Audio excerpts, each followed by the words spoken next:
আসসালামু আলাইকুম এভরিওয়ান, কেমন আছেন সবাই? আশা করি ইনশাল্লাহ ভালো আছেন। এখন প্রায় রাত 2টা বাজে। আমরা কাঁঠাল কেনার উদ্দেশ্যে রওনা হয়েছিলাম। পরে কাঁঠাল কেনা শেষ, প্রায় 2টা বাজে বাসায় আসার পর আমরা কাঁঠাল নিয়ে আসলাম। হ্যাঁ, এত অন্ধকারে হঠাৎ করে বৃষ্টি হয়েছে, সবাই কাঁঠাল খাবে, সেজন্য বাজারে গিয়েছিলাম কাঁঠাল কেনার জন্য। এখন এইমাত্র আমরা রুমে প্রবেশ করব। আমার ছোট ভাই এখনও ঘুমায় নাই, সে কাঁঠাল খাওয়ার জন্য প্রস্তুতি নিয়ে বসে আছে। আশেপাশে আরও লোকজনকে আমি ডাক দিতেছি কাঁঠাল খাওয়ার জন্য। দিকে আমার এক ছোট ভাই শুয়ে রয়েছে, ডাক দিতেছে, সে উঠতেছে না, সে কাঁঠাল খাবে না, সে খুব বিরক্ত বোধ করতেছে। আশেপাশে কাঁঠাল আপনারা দেখতে পাচ্ছেন কত সুন্দর কাঁঠাল। এদিকে একজন ফ্রি ফায়ার নিয়ে খুবই ব্যস্ত, ডাকতেছি রমজান ওঠো কাঁঠাল খাওয়ার জন্য, সে বলতে আসতেছি ভাইয়া।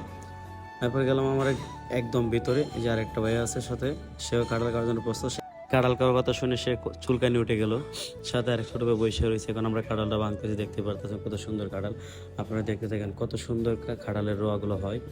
আমি ভাবতে পারি নাই এত অল্প টাকায় এত সুন্দর আমরা কাঁঠাল পাবো। খুবই সফট ছিল এবং কি চাইলা কাঁঠাল ছিল, খুব সুন্দর, দেখতেই পারতেছেন। আমি হাতে হ্যান্ড গ্লাভস লাগাই নিয়েছিলাম, তখন এই কাঁঠালটা নিয়ে যে আগে যে ভিতরে গেছিলাম তার কাছে আবার চলে যাচ্ছি তাকে কাঁঠালটা দেওয়ার জন্য। তাকে ডাকতেছি, সে উঠতেছে না, তাকে একটু লোভ লাগাই নিয়ে আসি। তখন হাঁটতে হাঁটতে গেলাম, সে বেড়ে শুয়ে বললাম ওর দর কাঁঠাল খা। কাঁঠাল নিলে কাঁঠাল খাইতেছে, খুব ভালো লাগলো কাঁঠালগুলো খাইতে। খুব সবাইকে নিয়ে খাইলাম, খুব আনন্দ ফুর্তি করলাম, খুব ভালো লাগলো। সবাই কাঁঠাল খাইলো, এটাই মানে সবচেয়ে বেশি বড় কথা হলো কাঁঠাল খাওয়াই সবচেয়ে ভালো।